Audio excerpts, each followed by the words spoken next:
बंगाल में भी आर्टिकल 370, 35 तो है नहीं, लेकिन उसके बाद भी बंगाल में क्या हो रहा है। तब उनको यह समझ आया कि अगर कश्मीर में 70 साल से जो जिहाद की फैक्ट्री चल रही थी, जिस आतंकवाद को कॉन्स्टिट्यूशनल रूप में मजबूत किया गया था, उन्होंने कहा इसको अगर तोड़ना है तो बेहतरीन काम यह किया कि उन्होंने जम्मू कश्मीर को यूनियन टेरिटरी घोषित कर दिया। और राजनीति का एक ह्यूमर मैं कह रहा हूं, राजनीति भी किस तरीके की होती है। एक शख्स दिल्ली में जीत के आया है, वो बेचारा सुबह से लेकर शाम तक एक ही बात कहता है, ये काम नहीं करने दे रहे मुझे, ये मुझे नहीं करने दे रहे, कभी मुझे ऐसा करते हैं, कभी ऐसा करते हैं, और मैं काम करना चाहता हूं, काम ही नहीं करने दे रहे। कभी कभी इंसान का गुस्सा जो है और कभी कभी इंसान की परेशानी जो है उसको बदला लेने पे मजबूर कर देती है। वो बेचारा इनसे बदला नहीं ले सकता था। जब पार्लियामेंट के अंदर बिल आया 370 और 35 को खत्म करने के लिए, इस शख्स ने कहा जो मेरा हाल किया है वही तुम महबूबा का करो, और सरकार के साथ वोट दे दिया उसने। अब स्थिति यह है कि उसको कितनी सैडिस्ट प्लेजर है कि मेरे जैसा एक और कोई हो गया है। लिहाजा जम्मू कश्मीर में जब वहां केंद्र शासित प्रदेश होगा और वहां की लेजिस्लेशन होगी, यानी दिल्ली का रेप्लिका होगा, तो दिल्ली में जैसे सारी जमीन और सारी पुलिस गृह मंत्रालय के अंडर में आती है, इसी तरह जम्मू कश्मीर की चप्पे चप्पे की जमीन पहली बार भारत सरकार की होगी।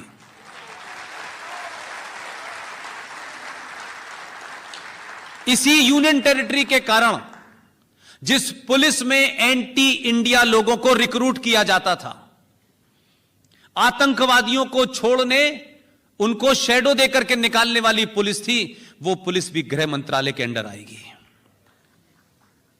संकट दूसरा है, गृह मंत्रालय किसके अंडर में है, यह भी टेंशन का काम है।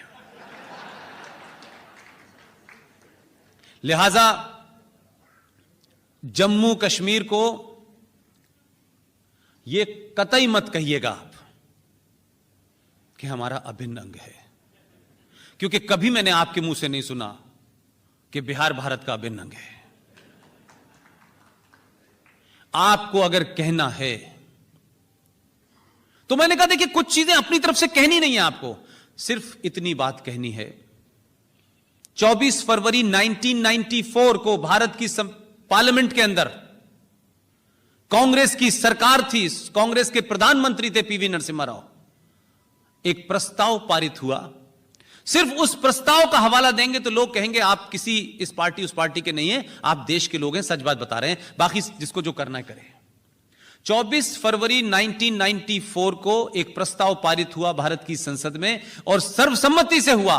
उस प्रस्ताव में नरसिम्हा राव ने सिर्फ इतना ही कहा कि भारत और पाकिस्तान के बीच में कश्मीर एक समस्या है। अब नरसिम्हा राव भी बड़े खिलाड़ी थे, क्योंकि वो कहते थे अटल जी मेरे गुरु हैं। तो आप सोचिए कि नरसिम्हा राव ने प्रस्ताव में यह लाइन पेश की, अटल जी तो काफी लंबा पॉज लेते थे,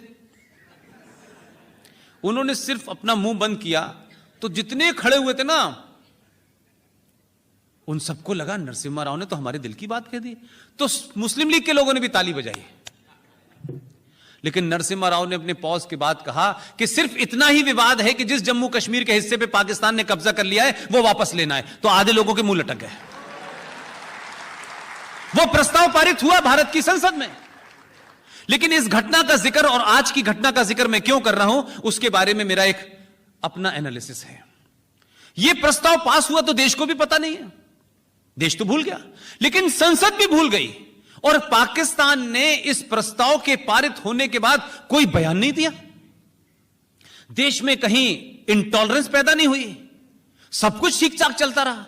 लेकिन सिर्फ इतना ही तो हुआ कि उसने जो प्रस्ताव पारित किया, तो पारित करने की जो सरकार थी उनके लोगों को पता था कि यह प्रस्ताव पारित किया, इससे कोई फर्क नहीं पड़ने वाला, लोग हमारे सत्ता में बैठे हुए हैं, इसलिए पड़ोसी मुल्क में कोई चिंता नहीं थी। इन्होंने प्रस्ताव ही नहीं पारित किया, इन्होंने डायरेक्ट पारित कर दिया। तो जो आज की घटना है और 1994 की घटना है, सिर्फ घटना एक ही है, लेकिन फर्क इतना है कि तब उनके प्रॉक्सी सत्ता में थे। तब वो लोग सत्ता में थे जो पाकिस्तान अपने आदमी को भेजते हैं, मोदी हटाने के लिए आप हमारी मदद कीजिए। जो पाकिस्तान के यहां हिंदुस्तान के अंदर 500 से ज्यादा पाकिस्तान बन चुके हैं, जिनकी जड़ें बहुत गहरी हैं, उन लोगों को तब तकलीफ नहीं थी, उनको आज तकलीफ हो रही है, क्योंकि सत्ता में जो बैठा हुआ है वो जो कह रहा है वही कर रहा है। लिहाजा जब इस डिबेट को आगे बढ़ाया गया और उन्होंने कहा कि क्या हम पाकिस्तान ऑक्युपाइड कश्मीर को भी हम लेंगे क्योंकि वो भी हमारा हिस्सा है, तो खलबली इसलिए है कि यह प्रस्ताव अगर पारित करे ये भी कर सकता है। तो सत्ता का बदलाव होना सिर्फ किसी दल का हट जाना या नहीं होता। अब मैं उसमें मेरा इतना ही एडिशन है कि आपको कुछ नहीं करना है। भारत की संसद में अगर कोई प्रस्ताव पारित होता है तो वो सरकार से बड़ा होता है, वो संसद की प्रॉपर्टी होती है, वो किसी पार्टी की प्रॉपर्टी नहीं होती है। आपको सिर्फ इतना ही कहिए कि जो हमारे पूर्वज महान कांग्रेस के लीडर करके गए हैं, हमें सिर्फ उसको पूरा करना है। तो ना कुछ लोग रो पाएंगे ना हंस पाएंगे। तो ये जो बात आई है, उसी बहस में किसी ने इसका जिक्र किया कि ऐसा ऐसा हुआ है। तो 70 साल से जिस आतंक को आपके घर में हो रहा था, मरने वाला भी आपका था, मारने वाला भी आप ही का था, जमीन भी आप ही की थी, एक मूव से वो लड़ाई शिफ्ट हो गई है कहीं और। उस लड़ाई के शिफ्ट हो जाने से जो बौखलाहट है, उस बौखलाहट ने क्या किया है कि जिस इस्लाम के नाम पे आपने एक पूरा उम्मा खड़ी की थी कि हर मुसलमान का पहला फर्ज है कि वो अपने मुसलमान भाई के लिए चिंता करे, हर मुसलमान मुल्क का पहला अधिकार है कि वो अपने मुसलमान मुल्क के लिए साथ खड़ा हो, इस आदमी ने पैदा कर दिया। ऐसे यहां ही नहीं किए, यहां वाले तो बेचारे बेरोजगार हो गए, वहां भी उसने ऐसे कर दिए हैं कि पड़ोसी मुल्क का इस्लामिक रिपब्लिक ऑफ पाकिस्तान का प्रधानमंत्री टेलीविजन पे बेचारा कह रहा है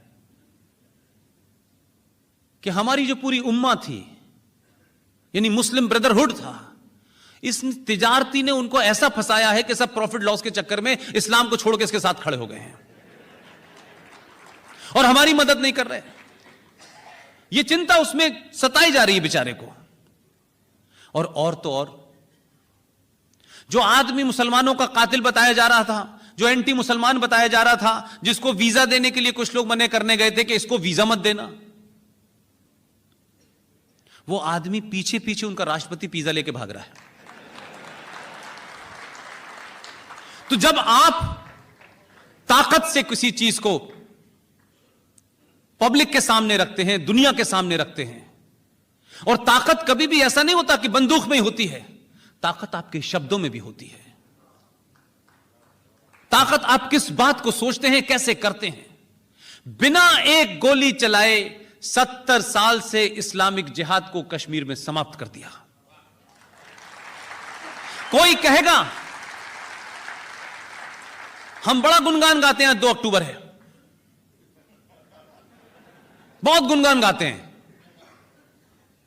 लेकिन उनके अहिंसा के कानून होने के बावजूद भी 21 लाख लोग मारे गए भारत के विभाजन में, और हम यही गीत गा रहे हैं, बिना खड़ग बिना ताल दे दी तुमने आजादी, साबरमती के लाल, जने क्या कहानी कर रहे हैं।